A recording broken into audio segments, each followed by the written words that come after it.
le bronze pour Cheick Cissé, qui avait été médaillé d'or au JO de Rio.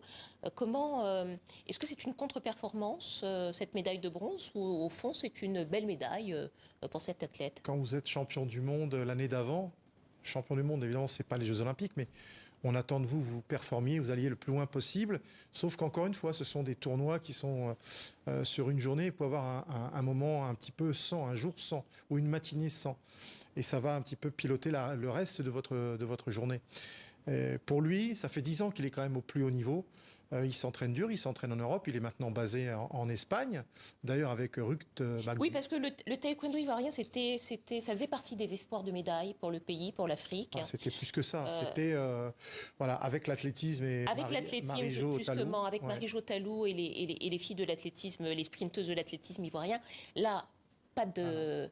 Qu'est-ce qui s'est passé au fond d'ailleurs? Comment est-ce qu'on peut expliquer ça? Alors pour Ruth Bagby, c'est vraiment là on peut plaider la thèse du jour sans.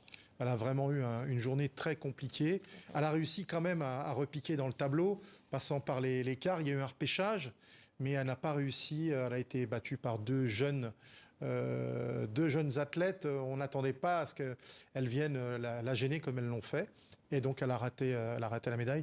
Pour lui, c'est en revanche, avec son expérience, même si elle en a énormément, il a réussi justement à aller chercher la médaille. Alors je voudrais qu'on s'intéresse quand même aussi aux belles surprises qu'il y a eu pendant ces JO pour les Africains. On va parler bien évidemment d'abord du Botswanais, premier Africain champion olympique de sprint, Letsile Tebogo, c'est historique. Pourquoi le Botswana à votre avis et pourquoi aujourd'hui au fond?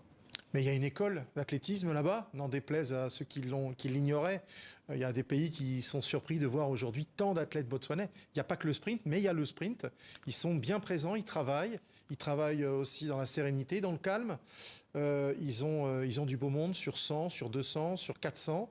Et d'ailleurs, Tebogo est allé chercher une médaille supplémentaire avec le relais 4x400. Donc il a eu 2 médailles avec son pays. Donc on voit qu'il se passe des choses. Peut-être qu'on mésestimait un petit peu cette nation d'Afrique australe, mais voilà, ça bosse énormément. Quand on regarde le tableau des médailles, vous voyez, hein, il y a de l'Afrique australe. Voilà, il y a de l'Afrique australe, et puis il y a aussi l'Algérie qui est au tableau des médailles deuxième, avec exactement 2 médailles d'or, la gymnaste Kéliane Moore et la boxeuse Iman Khelif. L'Algérie qui remonte comme ça... brillamment dans le tableau des médailles. Et ça fait plaisir. Et en plus, c'est avec deux reines africaines de ces JO, vraiment, parce que ce qu'elles ont fait chacune dans leur domaine. Ce seraient les images marquantes, selon vous, avec le Botswanais de ces Jeux Olympiques je de trouve, Paris. Oui. Kélia, ce qu'elle a fait, changement de nationalité, elle n'a que 17 ans. Elle a un avenir extraordinaire devant elle. En gymnastique, elle peut faire plein d'autres choses. Et puis pour Iman Khelif, on va pas revenir sur la controverse, tout ce qu'elle a pu endurer et souffrir, mais son tournoi a été fabuleux. Grande championne de boxe. Et du coup, ce sont 2 héroïnes modernes et je trouve que, voilà, elles sont en plein dans ce que représentent les valeurs de l'olympisme. Bravo à elles, bravo à Tebogo. C'est bien parce qu'on a des nouveaux visages dans le sport africain à l'occasion de Paris 2024. Voilà, on a des nouveaux visages dans le sport africain. On a des pays, on voit qu'il y a des pays qui ont assez bien réussi ces JO. C'est évidemment l'Afrique de l'Est, souvent, l'Afrique australe aussi, et puis le Maghreb, l'Algérie, on vient d'en parler, le Maroc, puisqu'on a un médaillé d'or au 3000 mètres steeple masculin, Soufiane El Bakkali, voilà, et puis l'équipe de football... qui a raté la finale de très peu. Qui a raté la finale de très peu, effectivement. Ouais. Et puis l'Égyptien aussi, or, et puis record du pentathlon moderne. Qu'est-ce qui fait que quand on regarde les Jeux Olympiques aujourd'hui, on se rend compte qu'il y a des grandes nations du sport, c'est l'Afrique de l'Est, l'Afrique australe, le Maghreb, et on se demande où sont passées l'Afrique centrale et l'Afrique de l'Ouest. Comment est-ce qu'on peut expliquer l'absence de ces 2 régions aux Jeux Olympiques, en tout cas, parmi les médailles? Sur l'Afrique centrale, je pense, et un petit peu aussi pour l'Afrique de l'Ouest, il y a un manque de moyens pour les différentes disciplines, pas seulement pour l'athlétisme. Manque de moyens, mais manque de moyens pour les athlètes, pour les encadrants, et puis de structures, de moyens pour simplement s'entraîner, performer, pouvoir partir sur des rassemblements, des stages. Ça, ils sont vraiment en souffrance.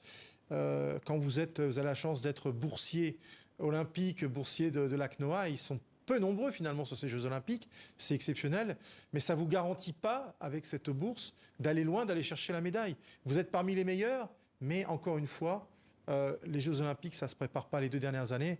Ce sont des cycles très longs, parfois 8 ans, parfois 4 ans. Et il y a un vrai souci. Pardonnez-moi, je vous interromps. Vous parlez du manque de moyens. Les grandes nations économiquement puissantes du continent, le Nigeria, l'Afrique du Sud et d'autres, finalement, je ne parle pas du Maroc, mais et d'autres, finalement, on ne les voit pas si présentes parce qu'il y a une corrélation quand même entre le pouvoir économique d'un pays, les moyens qu'il met dans le sport et les résultats dans les grandes compétitions internationales.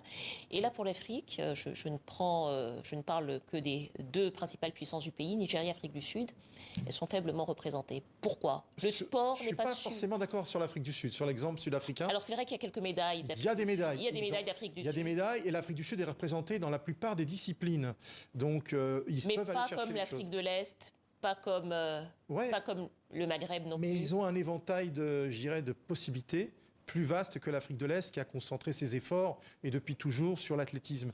En ce qui concerne le Nigeria, il y a un effondrement du niveau des Nigérians. Certes, ils ont pris une vingtaine de médailles au championnat d'Afrique, le dernier à Douala. Ça suffit pas. C'est parce que le pays a des moyens qu'il y a plus de moyens pour les athlètes. C'est là où il faut faire la distinction. Et investir dans le sport. Et c'est ainsi qu'on voit les résultats au JO et dans les grandes compétitions internationales. Merci beaucoup. Merci. Franck Simon, consultant sportif, journaliste, pour ce bilan des Jeux Olympiques de Paris 2024 pour l'Afrique. C'est la fin de ce journal.